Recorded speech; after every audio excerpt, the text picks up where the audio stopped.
Hey guys, Marquis here. So Drake just dropped his Scary Hours 3 EP, which just ended up being attached to For All the Dogs for some odd reason. But despite that, I gotta talk about it. So in total there are 6 new songs. One of them has a feature with your boy Jermaine Cole. And we're just gonna get straight into it. So without any further ado, here are my thoughts on the new 6 songs.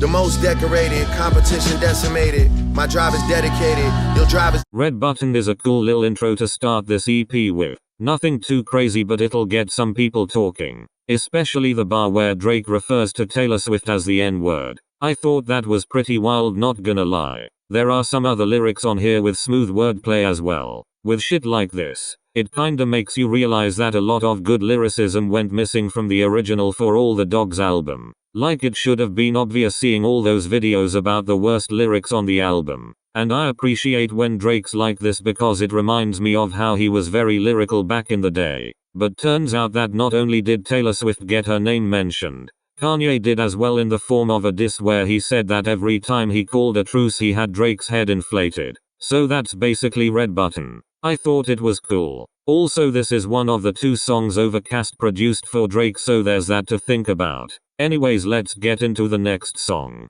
Let me tell you about my brother though, for real. Let me tell you about my brother. When it comes to this song, there's a lot more to unpack here. To start things off, let's mention the fact that Conductor Williams made the beat for this one. For those unfamiliar with his Conductor, we have a problem tag. Conductor Williams is a producer who produced for the old school boom bap group Griselda, specifically members Westside Gunn and Conway the Machine. He produced track 17 on the original album as well, named 8 AM in Charlotte. And from what we gathered from listening to that song, we figured that this would be another lyrical song where he would talk his shit. And we were right. He starts the song off by basically saying that everything was leading up to this specific moment. We then get the second diss on this album centered around Joe Budden, an old rival of Drake's. Now for those wondering why he was reigniting this beef, it's because he was highly critical of For All the Dogs, saying he was still in his childish ways and that he needed to rap more. And he did exactly that. Show people that he meant business. Anyways, he calls him an ex-musician, meaning he had a failed music career.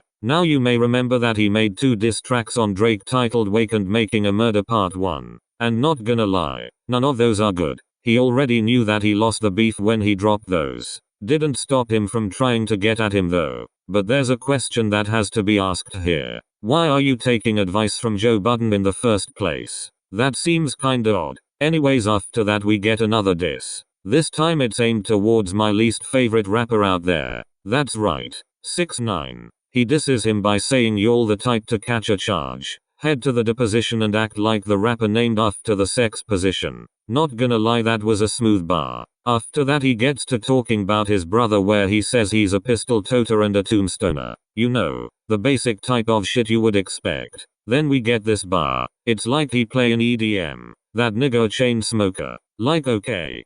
Kind of a filler bar. Moving on. He ends this verse by saying this bar. And then you niggas whine to J Prince. Like some grape growers. Now that's a better bar. Let's move on to verse 2. Verse 2 starts off with a very fire bar. And you gotta hear this one. The bar is you niggas do your shooting on the web. You Spider-Man. Now if you've seen my review on that one Spider-Man movie, then you know I'm a huge fan of superhero films. I think my avatar was for Deadpool 3 a while back. And if this video performs well, then shit, I might bring it back.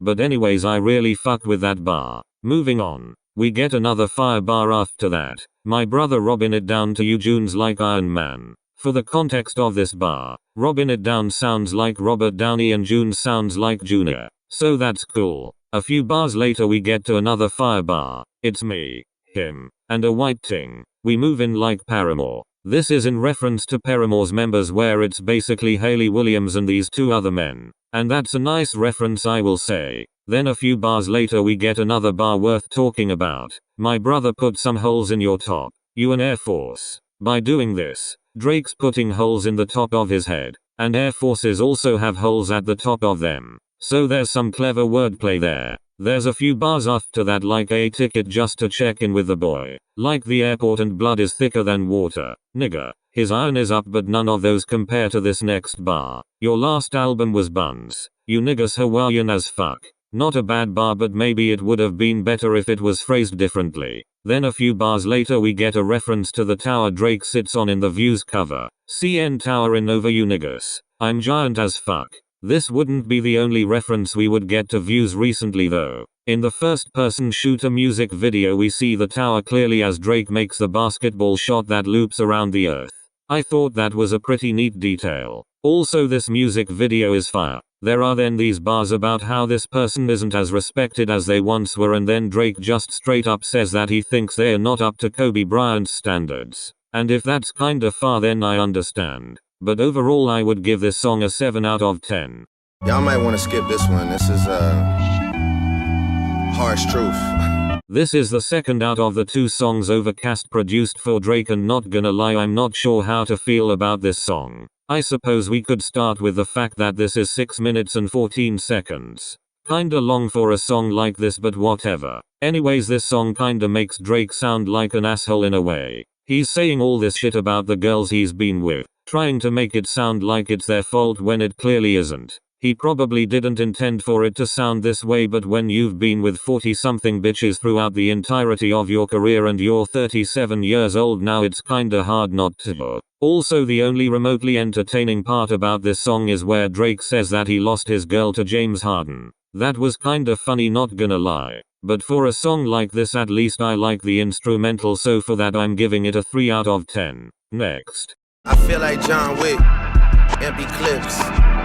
Yeah. Empty. So to start things off, this song is produced by the one and only The Alchemist. Now he has produced for some of the greatest rappers out there. We're talking Freddie Gibbs, Conway the Machine, Action Bronson, Earl Sweatshirt, Vince Staples, Billy Woods and Westside Gunn. I told you, that's some true talent there. So I went into this with high expectations and not gonna lie this ended up being pretty good. As usual, Drake has some slick lyricism with him comparing himself to John Wick. That makes him look pretty cool on this track not gonna lie. Then we get our 4th diss on this album. This time it's centered around Pusha T, an old rival of Drake's. On this song he says this about him. Man, I remember niggas was joking about some tick tick. And now that rapper broke as fuck. That boy a statistic. This is in reference to the story of Adidon where Pusha T raps of 040. Hunched over like he 80 tick, tick, tick. How much time he got. That man is sick, sick, sick. Here Drake makes the false assumption that he's broke despite being worth $14 million. And by him saying that King Push is a statistic, he's basically saying that he killed Pusha T's career with this song. Not so sure about that. The Empty Clips was an early hint as to exactly who this song would be centered towards as Clips sounds like Clips. Clips was a duo comprised of Pusha T and No Malice. They disbanded in 2010 so that Pusha T could start his solo career. They did, however, reunite in 2019 for Kanye West's Jesus is King. But that's pretty much it for verse 1 and for the second verse he starts it off with John Cena wouldn't know emotions that I wrestle with. Is this nigga serious? I might have to knock actual points off this song for that line alone. But regardless of that he's still got slick lyricism here. He mentions him being reminded of what his mum looks like as if he even forgot what she looked like. Then there's a few other bars until we come across a Drake-ism. Boy do I hate Drake-isms. This time around he uses the word heebie-jeebian. Bruh. Drake the type of fella to use a word like that. Matter of fact he the type of goofy goober whose teeth chatter when he's scared. And I ain't done with Drake just yet. I'm about to drop a song on him with lyrics formatted like Drake the type of blank to insert activity here. Don't think of it as a diss track. Just think of it as me just having fun on a song. But anyways this is 8 out of 10. Yeah, I got some evil ways. Even through the glasses. So on this song Drake and Jermaine Cole reunite to trade some bars over this Boy Wonder produced beat. And at first listen I was like what the fuck is this sample but then I came to find out that the song sampled Change by Family Circle. And this joint was released 50 years ago. Goddamn. Yeah. It's a really old sample but kinda overpowering a bit which brought some points down for me. What also brought some points down for me is Jermaine's part after Drake's follow-up part to Jermaine following him up after he started the song off. He does a Drakeism on here as well with him saying and now my paper folded like when teachers don't want classmates to see your grade. Come on, you're better than this. There are a few neat bars though like when Drake says Wheel of Fortune shit the way they say they need a K. When Jermaine says Drake just pulled a white bitch that's going both ways. She like the Queen of Spades and when he says and we Lincoln like we freed the slaves but besides that there's nothing else that's really pulling me into the dynamic of the song. I thought First Person Shooter was a way better collab than this to be honest because it just worked for them. I don't know about this one though. I'll be generous and give it a 5 out of 10. Bunch of feelings I just couldn't shake. Disrespect that I just shouldn't take. You just couldn't see the good. The final song on this album, named You Broke My Heart, is produced by Vinyls and FNZ. And considerably enough Vinyls had experience working with Drake as they linked up a lot in the past. But anyways this song has that hype energy to it and I got turned up when the beat dropped. And then this happened. Huh? Yeah. What the fuck is that? Yeah. Unfortunately Smiley is back.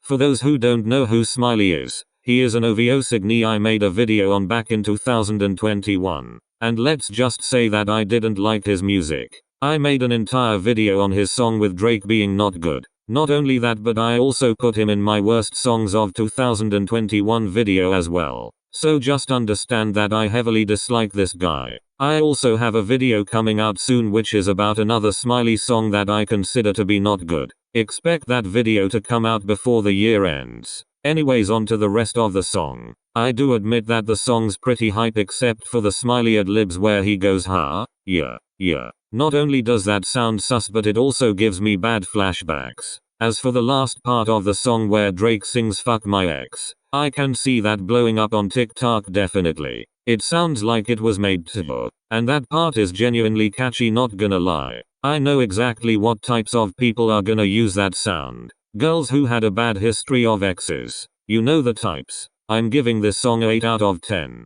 Now on to my overall thoughts.